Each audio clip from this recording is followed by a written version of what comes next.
From the Attention Era Media Studios in the beautiful city of Milwaukee, Wisconsin, this is Two Up Front, presented by Three Lions Pub. Hello, everybody. I am Baxter Colburn.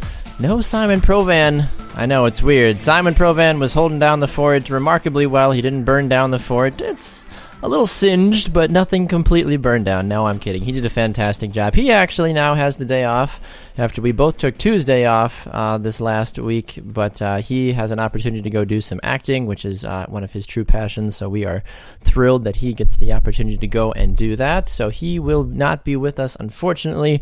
We hope that maybe next Tuesday we can finally do a show together again. It's been a long time since we've done a show together, but be that as it may, we've got a packed show for you. We've got some remarkable guests joining us. We have Chicago Red Stars midfielder Taylor Comeau joining us, Boston Breakers player Stephanie Verdoia, VAVEL USA editor Chris Blakely, and we'll have a fourth guest joining us actually here in just a moment to talk Champions League. It'll be soccer analyst and host of the Fantasy Soccer Coaches podcast, Simon Mitchell, but we'll get to him in just a brief moment. We do want to remind all of you, of course, that you can listen to the show on Tuesdays and Thursdays from 12 to 1 p.m. Central Time, live right here on Spreaker.com. You can get it on demand, of course, if you miss it, though, by going to our website, toupfrontsoccer.com.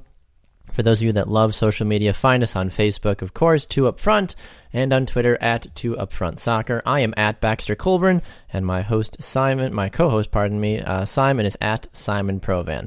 All right, pack show, as we mentioned, a lot of things to get to. I want to jump over to Europe fast, since we're going to be very domestic here for most of the show, and bring in Simon Mitchell to talk about the Champions League. Simon, welcome to Two Up Front, sir. How are we doing today? Hey, Baxter, I'm doing well. How are you? Oh, not too bad, sir. I'm excited to talk about the Champions League because it seems like it's been going a little bit haywire recently. Of course, those that are big EPL fans are like, "Why is Leicester City doing so well? They're not even doing that well in the Premier League." And I'm sure all the other storylines. But I'm curious to get your opinions about the games that took place on November 1st and November 2nd, and kind of where things are settling down right now. Well, probably the best place to start is in Group A, where everything seems to be settled. Arsenal and PSG have both qualified for the last 16 with 2 games to spare. They're now fighting out for top spot and still have each other to play.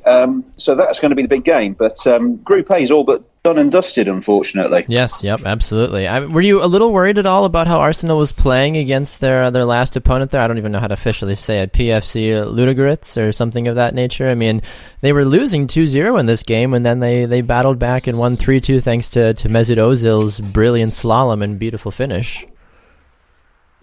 I wasn't worried. I mean, Ludogorets a couple of seasons ago, if you remember, actually beat Liverpool in the Champions League. So they've got pedigree of upsetting bigger teams. Mm-hmm. So it wasn't a surprise that they were getting, beating Arsenal at one point. Arsenal, again, they struggled a little bit against Sunderland at the weekend in the EPL. So I wasn't surprised to see them go 2-0 down, but again, wasn't shocked when they came back to win 3-2 in the end. Yeah, absolutely. I think it was a big thing for them to go out and win. Aside from that, you look at a lot of the other groups, though, Simon, throughout the Champions League, a lot of tough races, not a lot of clear-cut winners of the groups. I mean, I know there's a couple of teams that are sitting on 10 points, but some good competition still yet to be had in several of these groups, though, wouldn't you say? Yeah, very much so. You've got... I'm going to go to Group E, which is my team's Tottenham's group, and Tottenham are having an absolute torrid time in the Champions League. The curse of Wembley, which is almost as big as the curse of the Billy Goat. Exactly. That the Chicago Cubs have just overcome. That's one of the tightest groups because CSKA Moscow, Tottenham, Leverkusen and Monaco are separated by 6 points with 2 games to go. And those games can go in any direction. I'm kind of hoping that Tottenham are able to beat Monaco and then beat CSKA Moscow and qualify for the last 16. But Leverkusen were fantastic last night. Absolutely took Tottenham apart. Played Tottenham at their own game. High press. Didn't let Tottenham play the ball. Didn't let them play their own game. And really, really impressed me last night. Yeah, I would have to agree with you on that one for sure. It was interesting. I know Tottenham-Leverkusen was one of the few games that a lot of the pundits were talking about, saying, well, this will be the game we're going to try to really catch on and see what takes place. I am curious to get your thoughts briefly, though, about the draw between Real Madrid and Liga. I don't understand how any team can really draw Real Madrid if their name is in Barcelona or Bayern Munich. How did this happen? I have no idea. It was one of those freak results. Gareth Bale with an absolute wonder goal in the first minute. Mm-hmm. And then Real Madrid do what Real Madrid have done almost all season. They seem to get a goal or get a second goal, and then they just sit back, hope for the best, wait to see what happens. And they've done it throughout the season with the Liga, and it's a very lackadaisical attitude, which is a real shame because they've got so much quality. And I like Zinedine Zidane. I like him as a person. I like him as a player. I loved him as a player. I like him as a coach and want him to do well. He's already won the Champions League, but you want him to retain it. Yes. And it's just struggling a little bit. I mean, there's no reason why they can't get through their group. Dortmund seem to be walking away with it. They've got a 5-point lead over Sporting Lisbon in third place, so they should qualify quite comfortably. And if they qualify second, could draw the likes of Leicester City, which would be an absolute dream for Leicester City in the last 16. Exactly. All right, Simon, we appreciate your brief thoughts about the Champions League. Where can people find you on social media before we let you run? You can find me on Twitter at Mitch the Coach, and we're hoping to bring back the fantasy soccer coaches in 2017. So keep an eye out for that. Awesome, Simon. Appreciate the time, sir. Thank you. Cheers, Baxter. Have a great day. Will do. All right, so as you can hear, the Champions League continuing to cause a lot of people some stress. Personally, as an Arsenal fan, I do the best I can to keep up with the Champions League, but when you've got the NWSL season just finishing up, and of course MLS playoffs are in full swing as well, it makes for a hard time to really track all the soccer going on. And I know once the MLS playoffs are done and dusted, I'm sure there will be much more free time to be had by all. I know one of the things we need to talk about today from a NWSL perspective is the one thing that really has basically anybody that's an NWSL fan losing their minds. The Orlando Pride have acquired U.S. Women's National Team defender Ali Krieger. People are calling it the robbery of a century because the Spirit are basically getting nothing while the Pride are getting everything. Folks that know Ali Krieger, of course, a longtime member of the Washington Spirit, longtime tenured player of the U.S. Women's National Team, a dynamic outside back. She can get up the field, she can score goals, she can play the outside, she can do virtually everything. It's really amazing, what a gal like Ali Krieger is capable of doing.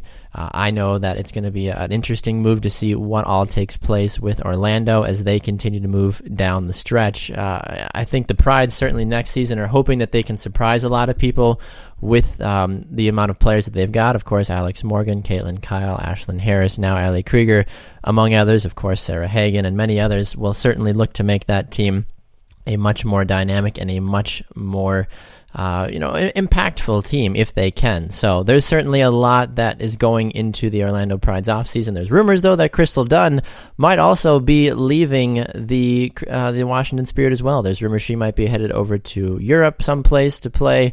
I haven't seen any official confirmation come through from her yet or from the team as a whole.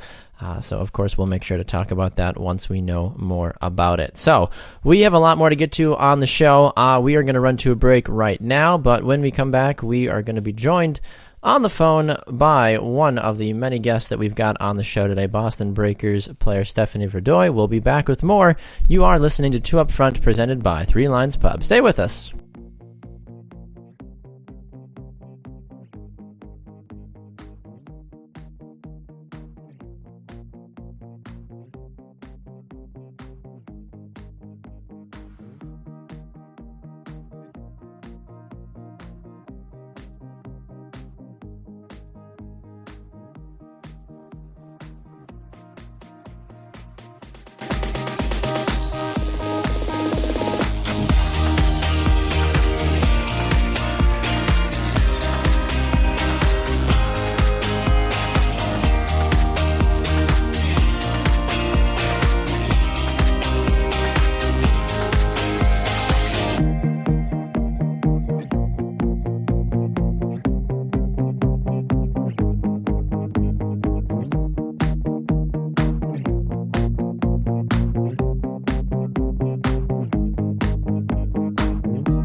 Welcome back inside the studio. It is 2 Up Front, presented by Three Lions Pub from the Attention Era Media Studios in Milwaukee, Wisconsin. I am Baxter Colburn. No Simon Provan today, unfortunately. As I mentioned at the top of the hour, we were joined by another Simon in the beginning segment, but Simon Mitchell, soccer analyst and host of the Fantasy Soccer Coaches podcast as well. If you love the Premier League, if you love fantasy soccer, go and check that out, of course. All right, time to head up to the East Coast, going up to Boston. We have had a couple of Breakers players. We had Rachel Wood on our show a couple of months ago. We've been in talks with other players as well for joining us. But the way Boston's moving right now, it's really kind of hard to know who's going to be on their roster, whether it's them getting rid of somebody or them signing somebody. They are just on a hot streak of acquiring players, but we actually get to speak with somebody that was on the team last season and is coming back this season as well. So we're thrilled to welcome Stephanie Verdoia on the program. Stephanie, welcome to 2 Up Front. Hi, thank you for having me. Absolutely. We are thrilled to have you on the show, and I hope I wasn't speaking too out of turn with the fact of, like, do you even as a player know what the heck Boston is doing right now? I feel like it's kind of a rotating carousel of players every single day. It's like, oh, this player's gone. Oh, this player's been traded. It's like, what is going on? Yeah, I mean, it can be tough, especially when from, a public perspective, you see these announcements and you're like, wow, they're just dropping people left and right, or they're picking up new people. Like, where are all these draft picks going? But I think our coach, Matt, has a really specific idea for the team he wants to create. And I think coming in last year, he was trying to do that as best as he could with everyone that he had. And I think players and coach, people had to realize they had different kind of wants and needs based on his coaching style and based on the players that he had. And so I think it's just people figuring out exactly what they want in terms of another team, if they want to retire, or, what's the best suit for them. And so as a player, it's hard watching some of your friends leave and go, but I think it's all for the best, and I think it's going to shape up into a good team next year. Well, talk to me about this last season here, Steph. You got to get on the field 10 total times. You started in 5 games. No goals or assists from you. You did get a couple of shots off. From your perspective, from only seeing the field 10 total times, your team, unfortunately, losing 15 games as well. What was your perspective from how things kind of fell for the Breakers in 2016? It was obviously a rough year, and like you said, you can see that from our stats, from our record. But I think it was a lot of getting to know each other. Like I said, a ton of new personalities coming onto the team, a new coaching personality, a lot of new people in administration. It was a year where everyone needed to learn each other, and it took us a long time to do that, unfortunately. And I think the way that this season works in this league, you need to get going quick. And if you don't, then you're kind of just spiraling downwards. And so I think we got caught, trying to figure out ways to work instead of really trying to learn each other and figure out what was best for us as a group. So, I think we figured out a little bit more towards the end, and I think this offseason everyone's going to work really hard, and next year will definitely be more positive. Well, speaking off of that too, this offseason as a whole, aside from Boston, signing new players, you had a little bit of a roller coaster to start your offseason, didn't you? Kind of with the way things went with the team. They said, thanks, but no thanks, and they're like, oh, just kidding, we want to have you back. So, what was that kind of emotional roller coaster for you a little bit? Because you were, for one day you're looking for a change of address slip, the next day you're like, oh, just kidding, I'm not going anywhere.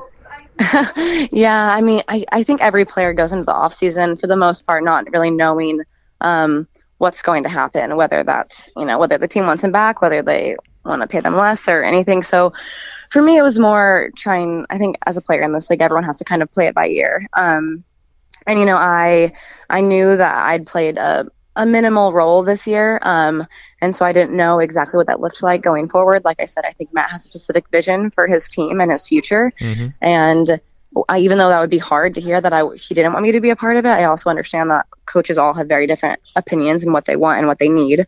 And so for me, I was trying to take the most optimistic route and say, if they want me here, great. And if they don't, then I can find another place, hopefully. So. Absolutely. We're talking with Stephanie Verdoia of the Boston Breakers on the shopfutsal.com call-in line here on 2 Up Front. Steph, I'm curious now, there's been such a mass exodus of players from the NWSL over to the W League in the offseason. Was that an option for you? Was that something you were looking at possibly doing, or did you decide to stay stateside on purpose? Yeah, I was definitely looking at that because it's one of the best options in terms of staying in shape and technical, keeping your technical skills ready to go. For me, I really wanted to work on developing a little bit more, which is harder to do when you're going straight into another league. You don't get as much time on like individual attention in terms of skills and practice. You're going back into games, which is great for fitness. But for me personally, I think where I'm at in my development as a player, I really needed to take some time, train individually, work on my fitness here.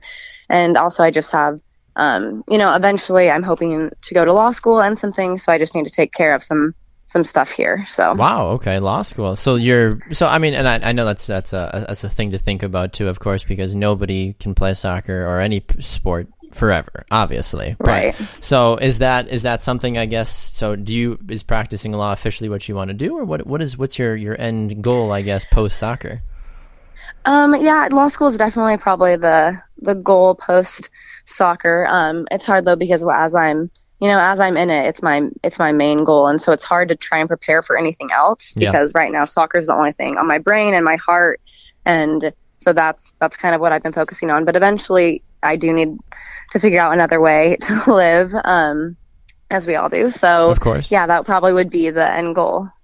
Okay, that's interesting. Yeah, I mean, it's always good to know, what players want to do, and the realistic point of the NWSL, unfortunately, right now is that there just isn't enough money to go around currently. So it's very hard for non-federation players to be like, oh, I can play professionally for 10 years and then be fine. It's like, well, no, unfortunately not. That's not the case. So for somebody like you, though, you did spend time with the U23s, which is obviously very commendable. When you heard what Jill Ellis is doing to kind of bring this new youth movement in, did that spark a little bit of a fire inside of you, saying, oh, interesting, I've been a part of the system before, and now I have an opportunity to be back again with my club and maybe make a name for myself and say, hey, Jill Ellis, come take a look at me? Yeah, definitely. I mean, I actually love what she's doing. I mean, any player would get excited about it. She's really focusing on not only younger players, but bringing players in from the league, which is, I think, really important for the development of the league and its future. So seeing that, before I kind of thought the getting into the national pool was kind of a little bit closed off. It was hard to get your name in there. It was hard to make anything work. Yeah. And now it's obviously opening up a lot. And so, if not for me, a lot of my teammates, it makes me really excited for them in terms of the opportunities they have in the future. And it gives me a extra motivation to make sure I come in and make this next season one of my best, for sure. Absolutely. And I feel like the way that Boston is setting up their team for 2017 really gives younger players like you not only the opportunity to play more, but also to learn more from some of the veterans that they're bringing in as well. Would you agree with that? Absolutely. I think that was one of the great parts about this last year, but also one of the hard parts is with so many new personalities. I think we lacked a little bit of the veteran leadership, just because we were trying to figure out who was going to be on the team, how we were going to be as a team. And so people were more worried, about themselves and figuring out what they needed. And I think this next year we're bringing in great players. Obviously some players sticking around, and I think that they offer huge leadership and potential and just an ability to command the team that maybe we didn't have last year. I've seen on Twitter, and I know Twitter is, of course, the most reliable news source that there is out there, but I've seen on Twitter that people are already starting to toss the P word towards you guys, saying playoffs next year, because of how coach is really starting to restructure the team. Based off the players you've got currently, and I know it's kind of hard to know because you haven't gotten in camp with some of the new players, of course, yet, but based kind of off of just a general thought, is that a realistic goal next year, or where do you think the team is going to be next year? Absolutely. I definitely think that's a realistic goal, and that is not just coming from a player on the team with high hope. No one would blame you regardless, even if it's good to have belief in your team. Right, but watching even this past year, maybe people find this hard to believe, but watching our team play, I mean, we did lose quite a few matches, but none of, besides a handful, none of them were huge blowouts. I always felt like we were in it, and I felt like we were a team that at least could keep going. And so the fact that we could have that type of character added with this new talent, I absolutely think could make for a playoff run. Yeah, and I would have to agree with you on that one too. I think that the pieces are there. It's just actually trying to put it all together. And that was the hard thing for really a majority of the NWSL teams last year too, because it was an Olympic year. So you lost all the U.S. and the Canadian and the Mexican and everybody else that were, part of their federation that went to the Olympics. So you take away all those players, and suddenly people are like, well, how good are these teams actually? So from a Boston perspective, I know you guys didn't lose that many players, but it certainly raises the question. Now, I'm curious too, focusing just back on last season just for a minute. When we had Rachel Wood on the program a couple weeks ago, I asked her and gave her a little bit of crap about this because she brought it on herself. She was jarring me, so I jarred back. And I'm sure you know Rachel, she's a firecracker. She is. But I was giving her a little bit of crap about the Western New York Flash games because people were saying that the Western New York Flash weren't that good because they had to play you guys 4 times. Now that you've seen them win the NWSL championship, what does that reflect, I guess, basically on how good that team is and how good you guys were, I guess, at that point? Yeah, that's really hard because they are definitely one of our rivals. Like, obviously, we played them the most. They're close to us, and so, as a source of pride, it was, hard to watch them win it. Sure. But in terms of knowing soccer and knowing how it feels to play against them, I always thought they were good enough to win it. They fly forward with numbers. They are amazing at scoring goals. That was evident all season. And yes, they scored a lot against us, but they know how to put the ball in the back of the net, and they showed that over and over again. And I think they were deserving of the title. So yeah, absolutely. Well, hopefully next season you can be looking back and saying, "Hey, that was great that you guys won last year, New York, but now it's Boston's turn. Now it's time for us to hoist the trophy and that would be lovely." Absolutely. Well, Steph, it has been lovely getting to chat with you, and I appreciate you taking some time to join us on Two Up Front. We wish you the very best, of course, in your off-season travels, and we'd love to have you back on the program again if it works out.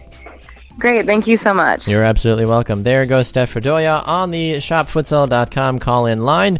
We're going to run to a break. When we come back, we're going to head to Chicago, keep the interviews rolling. We're going to talk to Chicago Red Stars midfielder Taylor Comeau. You're listening to Two Up Front, presented by Three Lions Pub. Stay with us.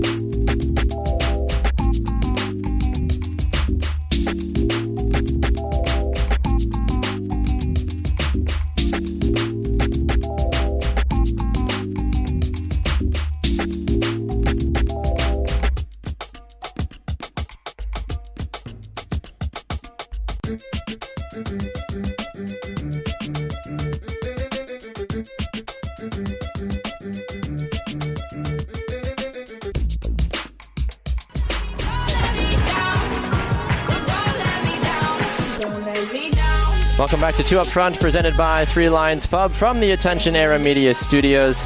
Time to head down to Chicago for an interview. As many folks know on the show, we love to do NWSL interviews with players to get to know their story a little bit better and find out about what they are doing in the offseason and, of course, what they thought about the this 2016 campaign and, of course, 2017 being just around the corner as well. With that being said, we are going to head down and chat with a midfielder for the Chicago Red Stars. She wears number 7. It's Taylor Comeau, and she joins us on the program now. Taylor, welcome to Two Up Front. Hi, thank you for having me. Absolutely, Taylor. We're thrilled to have you on the program today. So you've had some time now, Taylor, to kind of digest what was the 2016 NWSL season. What have your thoughts been now that you've had like a lot of opportunities now to really just kind of look back and say, it was what kind of a campaign do you think you guys performed in 2016? I think we did pretty well. We were a completely different team. Well, not completely different, but there was definitely a lot of new players from the previous year for the Red Stars. Mm-hmm. So I think we did well as coming together and just kind of finding our own rhythm and finding who we are as a team for 2016 versus 2015, and I think we did pretty well. Obviously, didn't end the way we wanted to, but room for improvement. Absolutely. Well, you yourself, though, you got to appear in 16 total games. You got 6 starts under your belt, and of course, you got a goal and an assist as well to help pad your stats as well. But and I'm curious, of those, What was the difference for you between the games where you came off the bench to play as opposed to the ones that you started, those 6 games? Did you have different assignments? Was it just personnel things? What was the reason for you to kind of mix and match your playing time this year? I think it's personnel. Sometimes our starting lineup would change based off of who we were playing and what formation was best for us at the time. For me personally, I think I just kind of started to find my own place in the team a little bit better. Me and Rory became a little more familiar with each other, so I think he was able to trust me more and more as the season went on, and I got those opportunities and hopefully made the most of them when I was able to start and play the full game versus going in and kind of just being like a spark off of the bench type of player. Do you have a preference of what you'd rather do? I know that might sound silly. Of course, I'm sure everybody would love to start every single game if they can, but some people thrive on that role of coming off the bench and, providing that, 20 to 30 minute, burst of energy to kind of rally the troops late on in a game. Yeah, I think, I definitely think some players are like a good off the bench kind of like spark for the team. For me personally, I do like to play start because as a midfielder it's kind of hard to come off the bench and just like jump in. Exactly. Yeah. When you play midfield, it's easier to kind of like just be like with the rhythm right from the start. So what's good for me is I can play multiple positions. I'm not just always a midfielder, but I personally prefer to start. Right, there's nothing wrong with that. I mean, I'm sure most players, and soccer is one of those sports too, it's hard to say, I prefer to come off the bench. I mean, obviously, you don't have unlimited subs at the professional level, so, getting that opportunity to be on the field as long as possible, I'm sure is what a lot of people, would prefer to do, of course. And it worked out for you as well. I mean, you did score a goal this season in a big win against the Orlando Pride earlier on in the season. So you've had 3 seasons total now. You played for the Seattle Sounders women, you played for the Portland Thorns last year, and now you just played your first season with Chicago. Where do you believe you are in your career now, kind of moving forward? You've got 3 professional years to an extent under your belt. You've scored a goal. You've appeared for some of the best teams in the league. How do you feel that your growth is going at such a young age? I mean, you're only 23 years old, so obviously you've got a lot of soccer life left in you. Yeah, well, for the Sounders, it wasn't the professional league at the time. Yes, yep. That was the W League, yeah. So that was when I was still in college, and obviously that's like even younger, kind of a start to know that you want to go in this direction.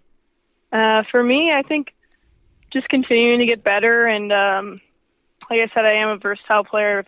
For Portland, I played, kind of like more of a defensive role, and for Chicago, I played more in like a midfield, somewhat more of an attacking role. So I think for me, it's kind of finding what position I am best at. I'm still trying to figure that out along with all the coaches that have coached me. So I'm still kind of figuring out what specific role I can, thrive at the best. And I'm still figuring it out. Any coach who's coached me thinks differently about every position that I could play or should play. So I'm still developing in that aspect so I can become one solid position, one solid role on whatever team I play for. Absolutely, yeah, I completely agree with that. Talking with Taylor Comeau of the Chicago Red Stars here on 2 Up Front on the shopfutsal.com call-in line. Taylor, I'm curious, we've seen Casey Short from the Chicago Red Stars recently get called into national team camp, and things seem to be going well for her. You talk about players that have kind of emerged from the shadows as being versatile. Casey, of course, is a great story about that, of overcoming injury. You yourself, you're still very young. We've heard about Jill Ellis wanting to basically gut the veterans from the team and try to force this youth movement. With someone like yourself that claims to be so versatile, and it's obvious, we've seen your play on the field as well too. I mean, I'm sure it's foolish to ask this, but do you have national team aspirations, and do you feel that you can actually attain them as well in the coming years? Yeah, I think, any player that's playing for the NWSL who is, an American citizen, does probably have aspirations. If I get called into the camp, it's not like I'm going to turn it down, Yeah, of course. Be like, I'm good, Jill. Thanks anyway. Yeah, exactly. I think I'm going to sit this one out. Yeah. Well, I mean, a lot of people, like pretty much any player who's still playing, would like to reach the next goal, the next step. So yeah, that is definitely an option for me, I guess, still, since I am still young, and the fact that I do play multiple positions could help me with that. You know, if they need a plug sometime down the line, if they need a position filled, and someone like me who can kind of like fit into any role, I guess. I guess that is works in my favor for being more of a versatile player. Absolutely. I would agree with that for sure. Now, I'm curious. I mean, one of the things that the criticism that a lot of people hear about the NWSL is that in the off season, a lot of players have to go and get other jobs or try to do other things to keep them, sustained and, still active, I guess, at the same time. What are you doing this off season to not only stay in shape, but to kind of, keep yourself busy until the season kicks up again in a couple months? Yeah, well, last year I did go overseas to play a little longer. And this year I think my focus is mainly to kind of play with boys as much as possible. Okay. That's basically what my thought is, and my idea is basically to go play with, boys who are faster and, Sure. usually stronger. So that's kind of what my idea, my thought is, and I've talked to Rory about it, and he thinks that that's probably a good thing for me as well, to like get as much fast-paced playing in as I can right now. Do you have any connections at all with the Chicago Fire guys at all? Are you able to train with any of them, since they play at a high level as well and are obviously relatively quick on the ball and off the ball as well? I do know a couple of Fire players, but I don't know if that's exactly what I'm going to be doing. I'll probably be kind of back and forth between California and Chicago. And sure, I know like a couple academy teams here and some like semi-pro, and just I know a lot of male players just as friends who can help me out in that aspect. Absolutely, which I think is fantastic. That's definitely what we've heard on the show as well from other players that we've talked to as well. And it's nothing against obviously playing against other women that play the sport of soccer. But if, like you said, you yourself who have such high aspirations with your career, if you want to get better, you need to play people at that next level to help continue to fine-tune your skills as you move forward. So I think that's very commendable, and I certainly hope that works out very well for you too. Taylor, before we let you go, I'm curious to know your thoughts kind of moving forward to next season. I mean, like we talked about in the beginning, of course, you digested, what happened in the off-season, losing in the playoffs, of course, but you've got an idea now. You've been with Chicago. I assume you're going to be back next season as well, too. I haven't heard anything differently that you're not, unless you have news that you'd like to share with us. But as you move forward next season, what are you looking to try to do, I guess, better, or what are you hoping to accomplish, not only personally, but I guess as a team as well, from the best of your abilities?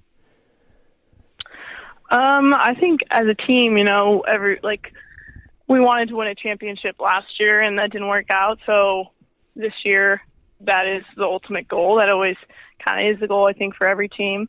And that's what you kind of have to remind yourself when you get to that grind and that part of the season where it's like, I've been doing this for a really long time now. Yep. And you just kind of have to look forward to that goal and just remind yourself that is the ultimate goal. And for me personally, I just think that since I'm going to be like a second-year player with, one team, which kind of hasn't happened for me for a while now, I guess, ever since college. So it's kind of nice to like go in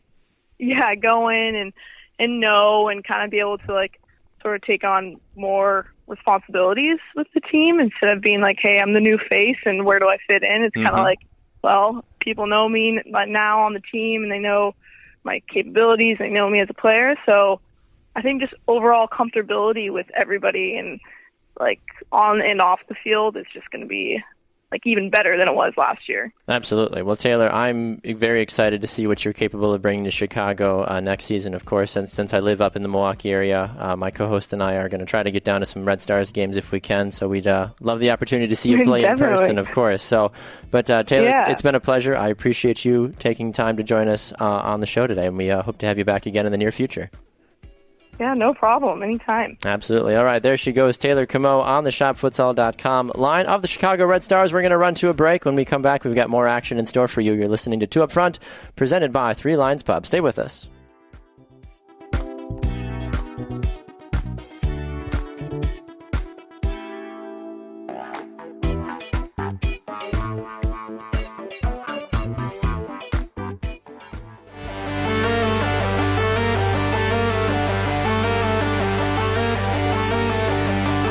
Welcome back inside the studio. It is Two Up Front, presented by Three Lions Pub from the Attention Era Media Studios in downtown Milwaukee, Wisconsin. I am Baxter Colburn. No Simon Provan today. He had the opportunity to host 3 shows by himself while I was there kind of in spirit, and now I get the opportunity to do a show by myself because he is off doing wonderful acting things, so we certainly wish him the very best with all of that. As they say in the business, break a leg, Simon. But really don't, though. I mean, it is radio, so I guess if you do break a leg, no one will be able to actually see your leg is broken, so I guess there is that. Either way, we are going to move along with the show. We've had a pretty heavy NWSL show to begin. We had 2 great interviews with Stephanie Verdoia and Taylor Comeau of the Boston Breakers and Chicago Red Stars, respectively. Simon Mitchell was here in the first segment to talk about the Champions League. And now we get to finally talk about MLS. The playoffs. Yes, the playoffs, as Simon Provan would say. They are here. They are rolling. Everybody is so excited. Somehow, someway, the Seattle Sounders are actually doing really well, which makes me upset. But it's not about me. It's about our next guest, VAVEL USA lead editor and biggest Seattle Sounders fan in existence. And he joins us on the program now. Chris, how are you, sir? I'm extremely happy. How are you? I figured you would be. I wouldn't call me the biggest Seattle Sounders fan out there, but I'm up there. It's a fairly accurate statement for the most part. Now, between the two of us, yes. Yes, between the two of us, yes. You're a much bigger Sounders fan than I am. And then, I mean, me being a Revolution fan and me being a Packers fan, anything to do with Seattle, I'm just kind of like, why? Like, go away. I forgot about the Packer thing. Yeah, right? That's the other thing. I know. It's so hard. Like, it's funny how, like, soccer football fans, like, focuses are still, like, torn between the two things, and then as soon as MLS is over, it's all of a sudden like, oh, yeah, the NFL is still going on. Oh, wow. Like, there's so many different things. Like, for a while there, when it was NWSL, MLS, and NFL all going on at the same time, I was like, too many sports. I'm like, I don't know who to support and follow right now. It was crazy. But either way, that's accurate. Yeah, right. But we survived. We moved on. We have another leg, to battle through. Unlike some of these teams that are no longer done. But Chris, I'm hoping you can help me digest a little bit better of what in the heck just happened in MLS, because it's been a couple of days now, and every single game was a shutout, which I don't remember the last time that actually happened. I mean, the East and the West Conference, the legs are... So there's still another chance, obviously, for the teams that lost, but I think the biggest thing that still has people scratching their head is the TFC NYCFC game and the Seattle FC Dallas game. Can you shed any light on either of those 2 games?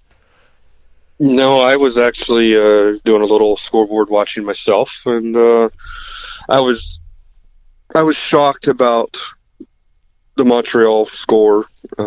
That and in Toronto, that honestly, the Toronto score didn't really surprise me. Mm-hmm. I personally, I might be a little bit of a Toronto fan. I was happy to see them, on Thursday get their first one, or was that Wednesday? My days are jumbled up now, but something like that. Get their first playoff win, and then they turn around and do it again, and beating the second best team in the East, and and then the Seattle game, I was in the stands as a fan. Had a good friend of mine let me have his tickets for that game, and let me just tell you, I thoroughly enjoyed it. I did not see that coming, but also Oscar Pareja, he had to change up his formation a little bit, especially after losing Diaz. Yeah. He called it. I don't know what you call it. At times it'll like 3 in the back, and other times it'll like 5 in the back. But regardless of whatever it was, it didn't work. I was going to say, yeah, it worked except for 8 minutes. Basically, there was just that. People almost want to say it was a flash flood. Basically, there were 3 goals between. As soon as the 50th minute started, everything just kind of went to hell for FC Dallas, and you'd like to say, if the Cubs can do it, that the FC Dallas can do it. They can come back from a deficit. But I mean, this is a big deficit. This is soccer. This is a hard sport to score 3, let alone 4 goals in. Well, exactly. And this is only the third time ever that one team won the first leg 3-0. Yeah. And ironically, all 3 times the Sounders have been involved. Unfortunately, the previous 2 times they were the team coming home down 3 goals to nil. But I think it's very important for the Sounders to weather that storm on Sunday, the first 15-20 minutes. Now, if they can keep them out of, keep the ball at the back of the net those first 15-20 minutes, maybe try to hit them on a counter once or twice. Because if they get that all important away goal, now all of a sudden, it goes. Let's just say it's 4-0. Now all of a sudden, Dallas has to score 5. Yeah, that's and even then more at that impossible. point it's over. Exactly. So, Schmetzer, which I'm sure everybody's already heard, he's no longer interim head coach. He's now the head coach that's of the a big Sounders. Step for Congratulations to him. I had a feeling that was coming. I had a little birdie tell me something yesterday, hours before. Okay. Glad for him. And Schmetzer, he's been saying all week that they're not going to sit back and play defense for 90 minutes, and that's at least I can say personally myself, and I'm sure I can speak for at least half the Sounders fans, that's something nice to hear. To whereas in the past, former coach Ziggy Schmidt that was probably one of his faults. You get a 1 or 2 goal lead in the playoffs, and we'll just sit back and play defense. Well, eventually the other team's just going to beat you. They're going to figure it out. Exactly. They always find a way at the end of the day. It's crazy about that. But with a 3-0 deficit for FC Dallas, it really is hard. I know they go back home, and I know they've got the heat aspect, which I guess helps as well. But it doesn't really matter who you're playing. You're down 3-0. You don't have Mauro Diaz. You don't have Castillo. I say or Castillo anymore either. It's just as much as I enjoy FC Dallas, I don't really see this miracle, as some would probably call it if it did happen, actually taking place. So it definitely raises a lot of eyebrows, especially after they've won the double so far, and everybody knows winning the treble is almost next to impossible, especially when situations like this take place. Now, I am curious to flip over to Montreal Red Bulls, because it's still only 1-0. That's the thing. The Red Bulls have 2 MVP candidates on their team, and Sasha Kleshin and Bradley Wright Phillips. The game is going back to Red Bull Arena. I don't really think Montreal has what it takes to hold on, especially on the road at a place that's traditionally very hard to win at as well. That's true, but I also didn't think that they would be DC United either. So, very true. At one point, in the 90th minute against DC, it was 4-0. DC, got 2 goals in stoppage time, but I don't even. The East is so confusing to me. Yeah, you're preaching to the choir as an East fan. It's annoying. It has been all year, and I never, at the beginning of the year, for the third of the year, at least all the way up until the 4th of July, like, wow, Philadelphia Union, they look legit, and then they just kind of crumbled down the, I don't know what's going to happen. Honestly, who knows if Drogba is going to actually show up? Who knows? I guess I read somewhere earlier this week he returned to practice, so I guess that's a good thing. But do they really need him? Because they played well without him. Yeah, that's the thing. Simon and I have talked about this on the show before too. Drogba's production has been pretty atrocious the last couple of times he's been on the field, so why bother? Well, exactly. And, I'm honestly kind of pulling for Montreal. There's one main reason why, because if Montreal wins the East and Seattle wins the West, well, guess where the MLS Cup is? Hey! So, but no, I really think I'm going to be keeping my eye on that. And just I'm going to be pulling for Montreal because they are that underdog, and they're not supposed to be here. They are the underdog for sure. Of the 8 teams still fighting around, they for sure are I think many would argue on paper the weakest team still around. I think, I would also argue, even though they're number 2 seed, that Colorado's kind of weak because they don't really score a lot of goals. Exactly. They could score them for the other team, but exactly. And that's coming from a Defender of the Year candidate, by the way. Yeah. And that's no hard feelings. He wanted to be a part of the Golden fans, Boot conversation. He didn't want to be a exactly. But it's that LA Colorado game that should be pretty good. I just don't know LA has the firepower. Yeah. I just don't see Colorado being able to, let's say get 2 goals and not allow. I could see them not allowing LA to score, but are they going to be able to score 1 or 2 goals in order to advance? I just don't see it. I think it'll be LA. I don't have the score for you, but I think LA will be playing in like their 1200th Western Conference final. Wow, MLS has been around that long. It's crazy to think that it was just only 20. I get what you're saying, no. And I'm curious, too, from a storyline standpoint, staying with the Galaxy, about Landon Donovan, because if people I think people have forgotten already that Landon Donovan's back. And I know he hasn't done a whole lot recently, but he did play 90 minutes in this game. And he's consistently been getting on the field more, and he's been contributing to things going on. He's been taking the corner kicks. He's been getting involved in the LA system. I feel like LA, though, is still kind of that team that's still flying under the radar. I think they're going to casually get to the Western Conference Finals, and then maybe from there, Robbie Keane will be healthy. Steven Gerrard might be healthy again officially at that point, too. If you're playing with a full-strength LA Galaxy team and Landon Donovan, that would be interesting. I mean, I think a lot of people would love to see a Galaxy-Seattle Western Conference Final. I think we know what that rivalry can really spark. But I'm just curious to get your thoughts, too, about the whole Landon Donovan thing, about if people have forgotten about him or if he just really just hasn't done that much and people are just like, yeah, whatever. Well, call me when he actually does something important again.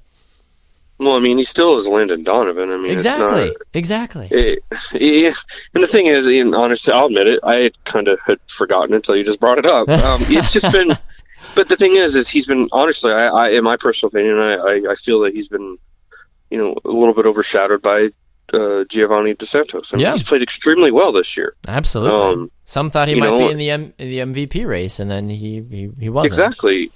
Well, don't even get me started on that.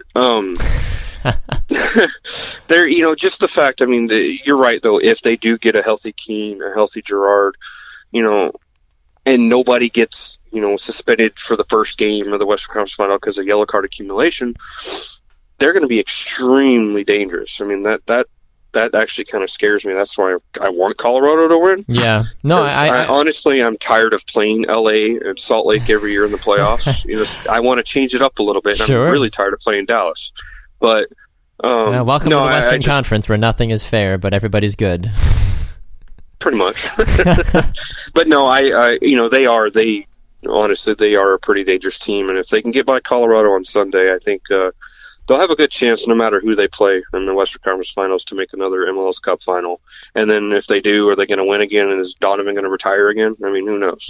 Maybe, and that's the thing. Let's not forget he is only 34 years old. So if he does win or lose MLS Cup or whatever he ends up doing, he didn't play that much this year. He only has a handful of games under him. He's not going to be as tired as he would have had he played a full season. So I think Donovan is going to be back in 2017 for at least one more rodeo. And then he can win the award named after him. Exactly. That's what Simon has been saying all year long. Like, before he came back, he's like, isn't it a shame that there's no Landon Donovan fighting for the Landon Donovan MVP award? He's like, would he give the trophy to himself? Like, how does that work exactly? Is it just him with the press? I'd love to see it. He'd be like, Landon Donovan. Oh, thank you. That's me. Oh, very nice. Thank you. That would be amazing. And then finally, Chris, before we let you go, as we are talking to VAVEL USA lead editor Chris Blakely on the shopfutsal.com call-in line here on 2 Up Front, NYCFC and Toronto.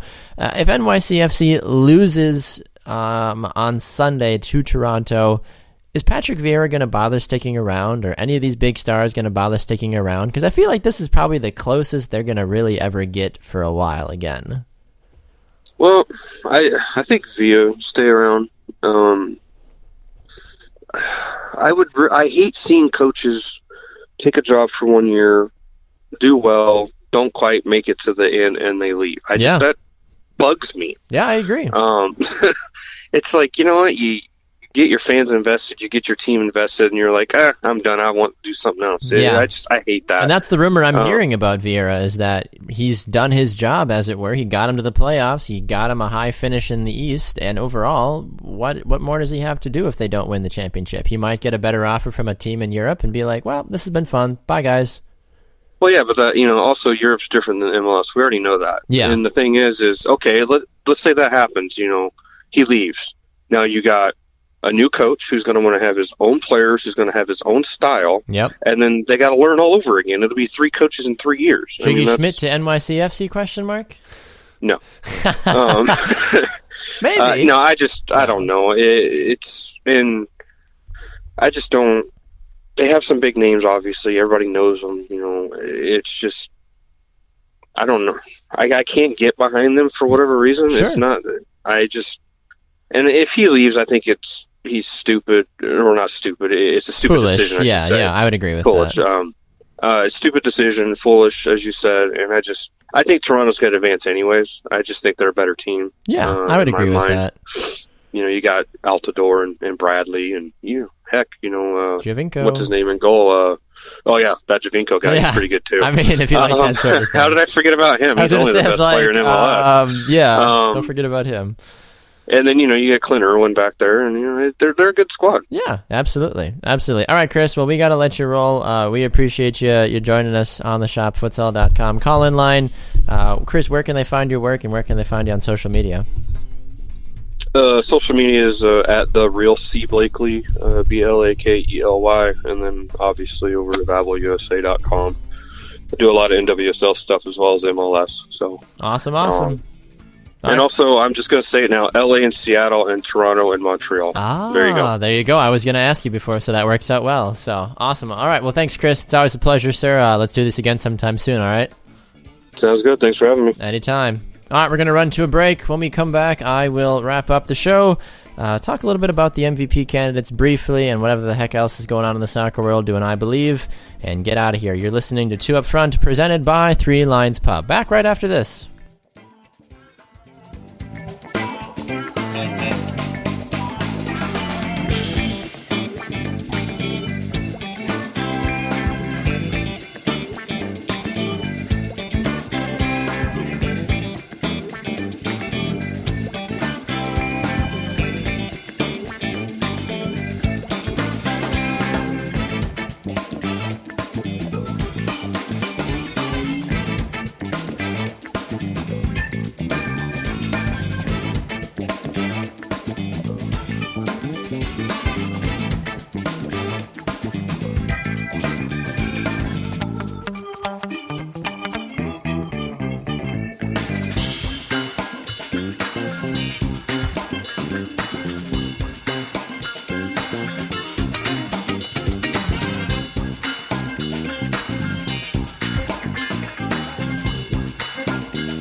Welcome back to 2 Up Front, presented by 3 Lions Pub from the Attention Air Media Studios here in Milwaukee, Wisconsin. I am Baxter Colburn, and wait. Who is this? Who is joining me? This is Simon Provan in the drive-through line. In the drive-through line from the shopfutsal.com drive-through call-in line from wherever wherever the hosts just happen to be in the world as they do their other things. Yeah, I was heading over to my gig, and was able to pull up the old Spreaker app and actually listen in, and got to catch the conversation with you and Chris Blakely. Yep, there you go. Thank you. Yeah.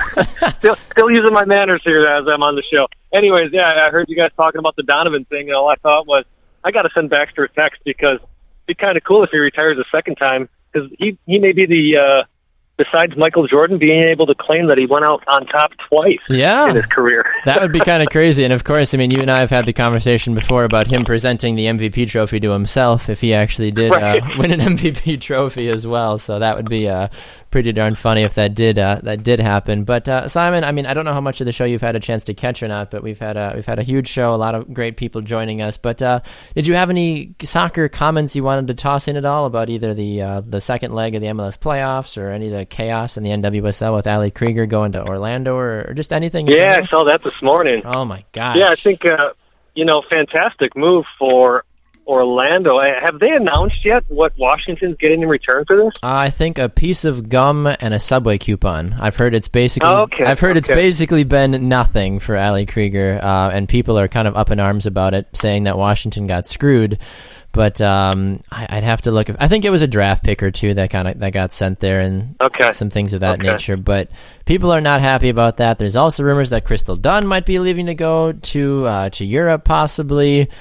Washington's kind of just self-destructing right now. It's pretty crazy.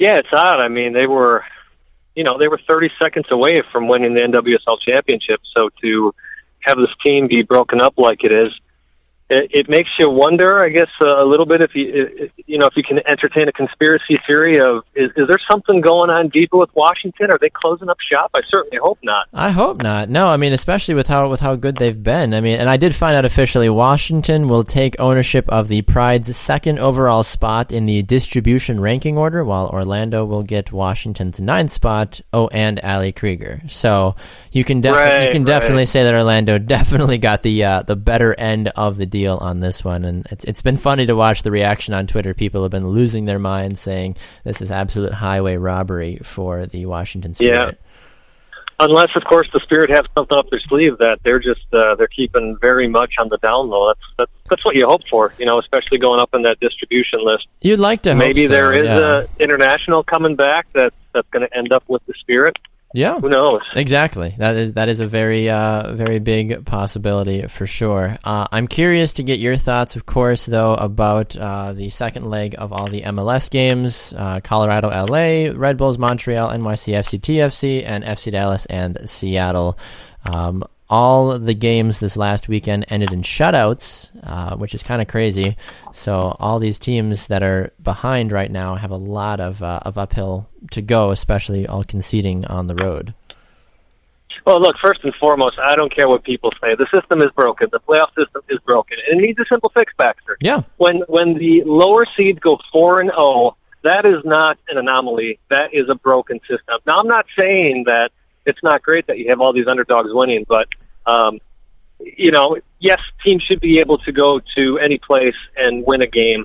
But when you're talking about traveling, when you're talking about a team like Seattle who got great momentum from their playoff game win, and now they get to stay home, I just don't think it favors the higher seeds at all. It doesn't give them an advantage whatsoever. And people will say, well, it gives them the opportunity to get away goals, in that first game.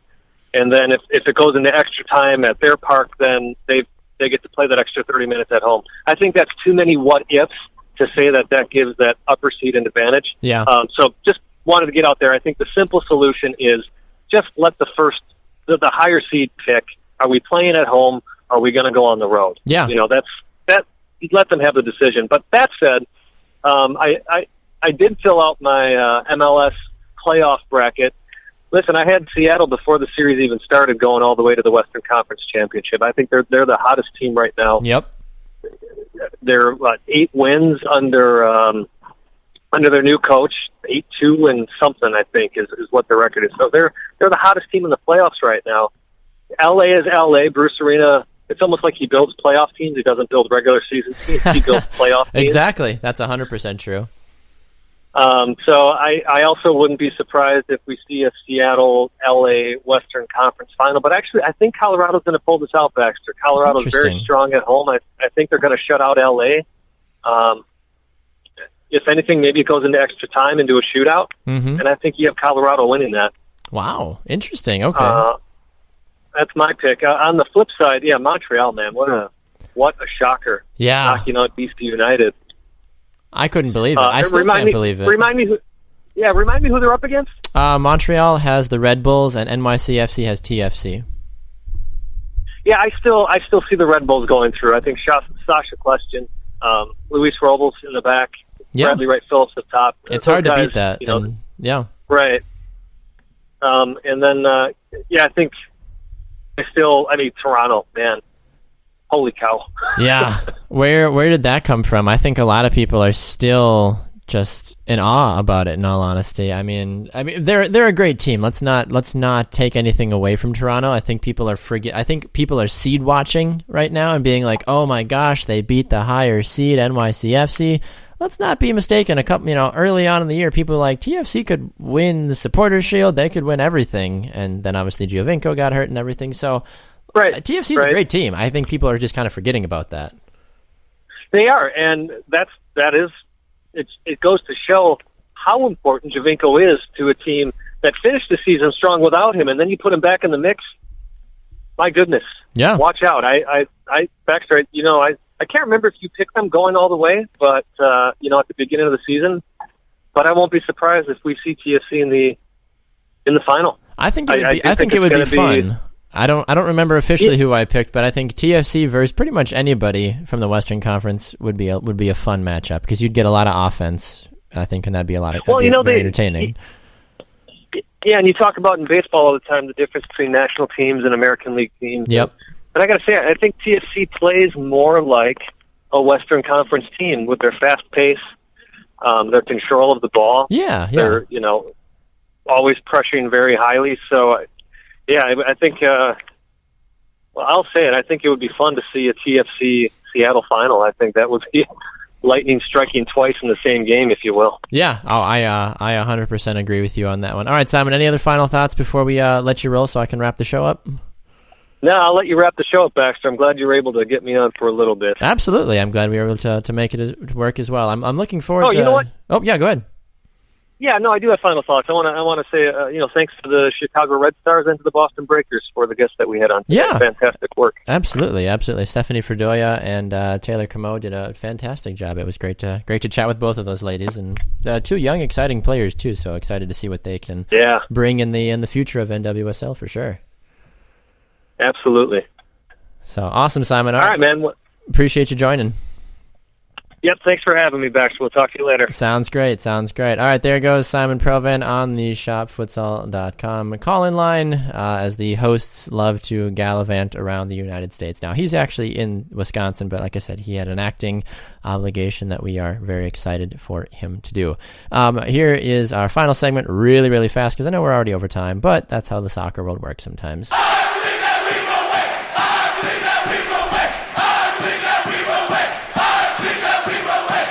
All right, it's the I Believe segment where we talk about things we believe will take place. I'm going to just offer my predictions of who I believe will win the Western and Eastern Conference second legs currently. I believe that the LA Galaxy will win. I believe the Red Bulls will win. I believe TFC will win. And I believe the Seattle Sounders will win. Very fast, very quick. As you know, we had to just kind of wrap things up. So we are obviously over our time, but... Whew, what a show. An absolutely terrific show. So many fantastic guests. As we mentioned, a big, big thank you to everyone that joined us. Simon Mitchell of the Fantasy Soccer Coaches podcast, talking Champions League in the first segment. Boston Breakers, Stephanie Verdoia in the second segment. In the third segment, it was Chicago Red Stars midfielder Taylor Comeau. Fourth segment, it was VAVEL USA lead editor Chris Blakely. And of course, you just heard from co-host of Two Up Front, Simon Provan, as well, here in our final segment. Remember, catch the show Tuesdays and Thursdays, 12 to 1 p.m. Central Time, live right here on Spreaker.com and on demand by going to our website, 2upfrontsoccer.com. That's the number 2, upfrontsoccer.com. Find us on Facebook, 2upfront, and on Twitter, at 2upfrontsoccer. I am at Baxter Colburn. You can catch Simon at Simon Provan. And if you want to email the show anytime, 2upfrontsoccer@gmail.com. We are presented by Three Lions Pub. The shopfutsal.com is our call-in line, and we are here from the Attention Era Media Studios. From Simon Provan, I am Baxter Colburn. Thank you, everybody, for tuning in to this edition of Two Up Front, with our manager being the one above. We are Two Up Front.